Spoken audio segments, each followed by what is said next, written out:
Some people lie out of fear. I lie for convenience. My husband is the type everyone calls a golden man. Hardworking, quiet, dedicated, but with one detail. He never really saw me. The love of my life? He was an old mistake, an affair that should have died in the past, but didn't. When I found out I was pregnant, I did what was expected. I married the safe one, but the children's eyes, they don't lie. Years later, the real father lost everything. And I did what any good woman would do. I brought him into my house, introduced him as my cousin, and the best part? My husband believed it. You see, people want to believe in simple stories, clean narratives. The devoted wife, the hard-working husband, the helpful relative who shows up in times of need. Nobody questions the cousin who arrives with nothing but a suitcase and a sad story about losing his job. Nobody asks why he looks so much like your children. My husband David, he's a good man. I'll give him that. He works 12-hour shifts at the factory, comes home tired, eats dinner in front of the TV, and falls asleep on the couch most nights. He provides. He's stable. He's predictable. But passion? Chemistry? The kind of connection that makes your heart race when someone walks into a room? That died somewhere between our second anniversary and the birth of our first child. Marcus, that's his real name, though David knows him as Mark, my cousin from Oregon. Marcus was different. When we were young, he was dangerous, reckless, the kind of man your mother warns you about. He had dreams bigger than our small town could contain. He was going to be a musician, travel the world, make something of himself. And for 2 beautiful, stupid months, I thought I was going with him. But dreams don't pay bills. And when the pregnancy test showed 2 pink lines, reality crashed down like a sledgehammer. Marcus panicked, started talking about not being ready and needing time to figure things out. David, on the other hand, proposed the week I told him I was pregnant. He didn't even ask if it was his. He just assumed, and I let him. The wedding was small, simple. My mother cried tears of relief that I was settling down with a good man. My father shook David's hand and said he was proud to have him as a son-in-law. Nobody mentioned that I looked miserable in my wedding dress.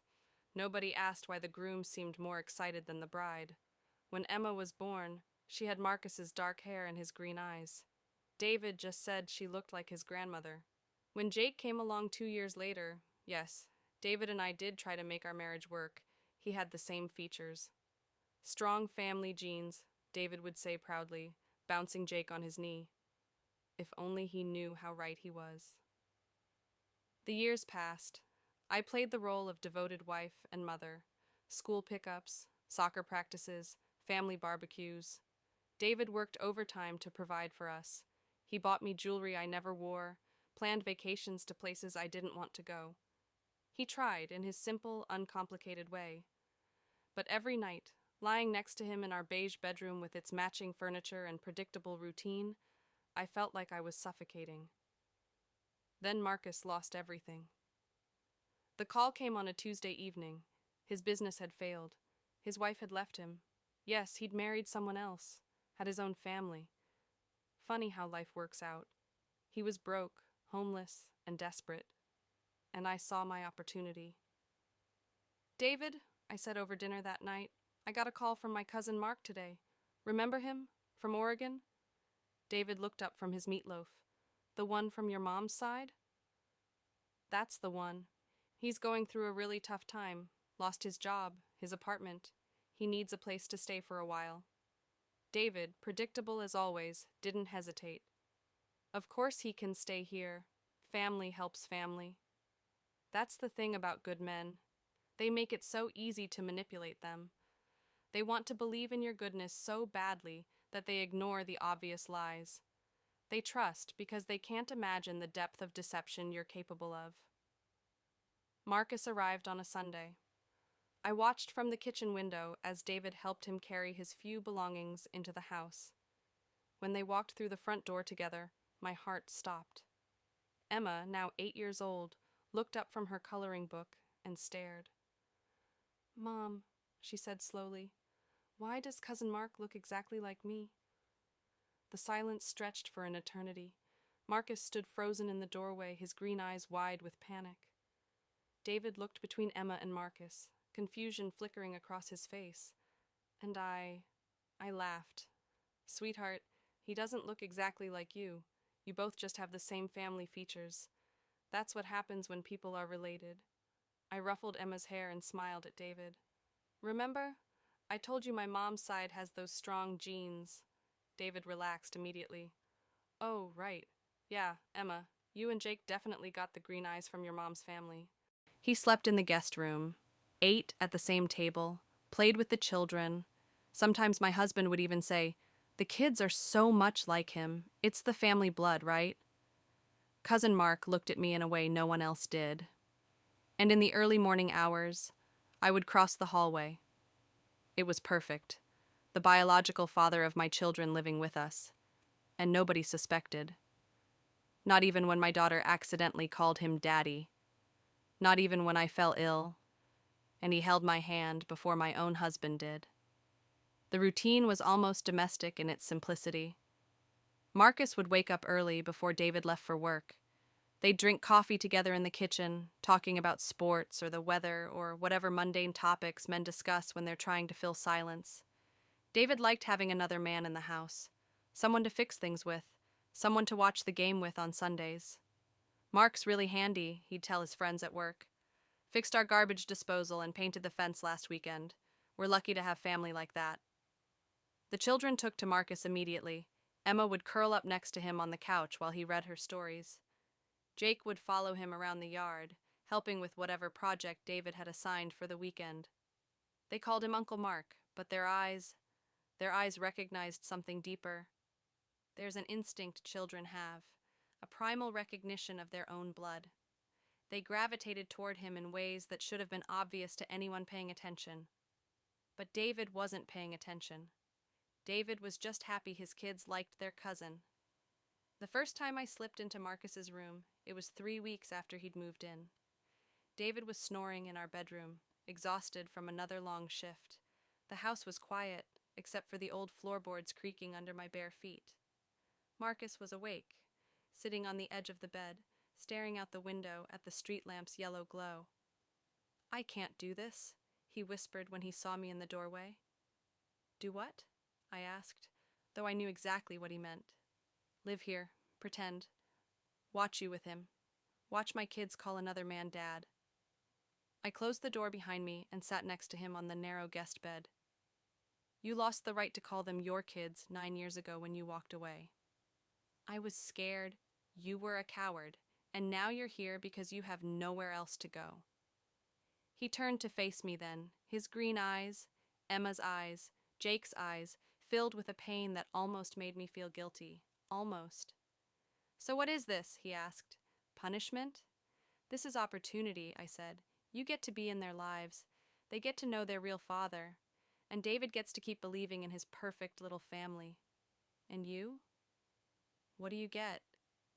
I leaned closer, close enough to smell his familiar cologne, the same scent that used to drive me crazy when we were young. "I get everything I want, without having to choose." That night, we didn't just talk. We remembered what it felt like to want someone so badly it hurt. We remembered the chemistry that David and I had never had, would never have. And when I crept back to my marriage bed at 3 a.m., David stirred just enough to mumble, "You okay, honey?" "Just checking on the kids," I whispered. He rolled over and went back to sleep. The pattern established itself quickly. Days belonged to David's family. Breakfast together, homework help, soccer games on Saturdays. Marcus played his role perfectly. The helpful cousin, the temporary houseguest, who was just grateful for a place to stay. He fixed the leaky faucet in the downstairs bathroom. He taught Jake how to throw a football. He helped Emma with her math homework at the kitchen table while I cooked dinner. And David ate it up. "Mark's been such a help around here," he'd tell anyone who would listen. "Emma's grades have improved so much since he's been helping her with homework, and Jake just adores him." If David ever noticed that Jake's throwing stance was identical to Marcus's, he never mentioned it. If he ever wondered why Emma's laugh sounded exactly like Marcus's, He kept it to himself. But the nights belonged to us. 2 or 3 times a week I would wait until David's breathing deepened into the rhythm of exhausted sleep. Then I would slip out of bed, cross the hallway, and knock softly on the guest room door. Marcus would be waiting. We'd talk sometimes, in whispered voices, about the life we might have had if things had been different, if he'd been braver, if I'd been more patient, if we'd fought harder for what we had.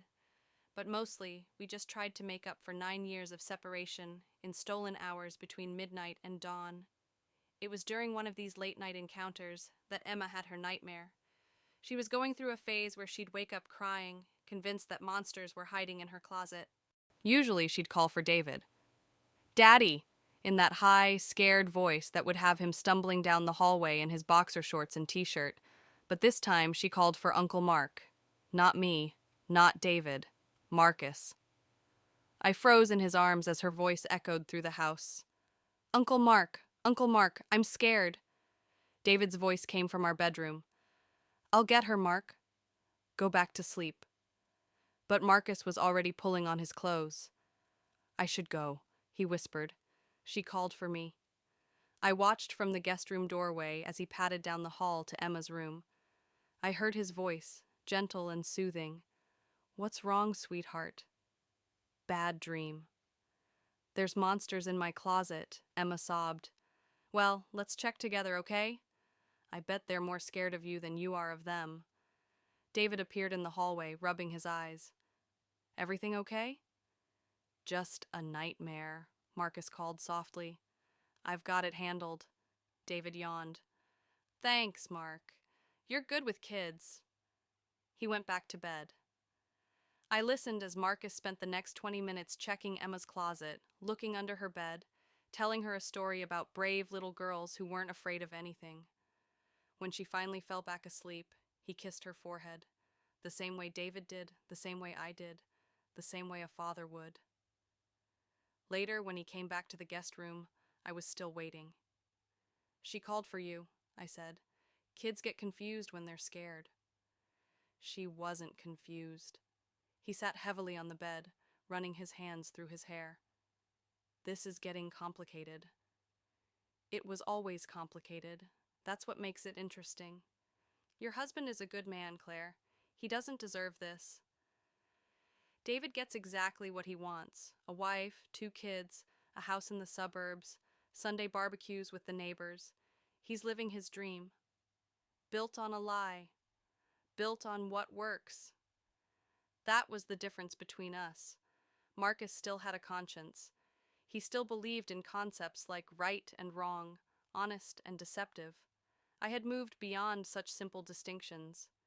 I understood that life was about creating the reality you could live with, not the reality that looked good on paper. The next morning at breakfast, Emma reached for Marcus's hand instead of David's when we said grace. Jake asked Marcus to pack his lunch instead of me. David noticed none of it. He was already mentally at work, thinking about production quotas and overtime schedules. But I noticed, and I realized that my children were starting to choose their real father over the man who'd raised them. It should have worried me. Instead, it thrilled me. The breaking point came during Jake's baseball game. David had to work overtime, again, so Marcus came with me to watch Jake play Little League. We sat in the stands like any normal family. The proud mother and devoted uncle cheering for our boy. Jake hit his first home run that day. As he rounded the bases, his face flushed with excitement and pride, he looked up at the stands. His eyes found Marcus first, and he pointed, right at Marcus, not at the empty space where David should have been. At Marcus. After the game, Jake ran off the field straight into Marcus's arms. "Did you see that? Did you see my home run?" "I saw it, buddy. I'm so proud of you." Jake looked up at Marcus with pure adoration. "I hit it just like you taught me." The other parents were watching. Mrs. Henderson from down the street smiled at us. "Your brother is so good with Jake, Claire. It's wonderful that he's been able to spend so much time with the kids." "Cousin," I corrected automatically. "Mark is my cousin." "Oh, right, cousin. Family resemblance is so strong, though. Jake looks just like him." That night, David came home from work, exhausted and grumpy. "How was the game?" he asked, loosening his tie. "Jake hit a home run," I said. "That's great. I'm sorry I missed it. Marcus got it on video." David's face lit up. "Really? That's awesome. Mark, thanks for being there for him." Marcus nodded, but I could see the guilt eating at him. "David," he said quietly, "maybe I should start looking for my own place. I've been here for months now and—" "Don't be ridiculous," David interrupted. "You're family. Besides, the kids would be devastated if you left." He was right about that. Emma and Jake had grown so attached to Marcus that I wasn't sure how they'd react if he disappeared from their lives again. But more than that, I wasn't sure how I'd react. Having Marcus in the house had awakened something in me that I'd forgotten existed. Passion, desire, the feeling of being truly seen and wanted. I couldn't go back to the beige existence I'd had before. I wouldn't. Today, we are a perfect family, in the eyes of others. My husband thanks me for everything. The children call him Dad, in front of him, and they call their cousin Uncle. But I can see the way they run to the wrong arms, the silence on nights when my husband wonders what's wrong. But he doesn't want to know, because the lie is more comfortable than the emptiness. And me? I built my family, my way. If it was born from a lie, that only makes the truth uglier than I would allow. It's been a year now since Marcus moved in, a full year of this delicate dance we've all been performing. David still believes he's the father of 2 children who look nothing like him. Emma and Jake still call him Daddy, but their hearts belong to someone else.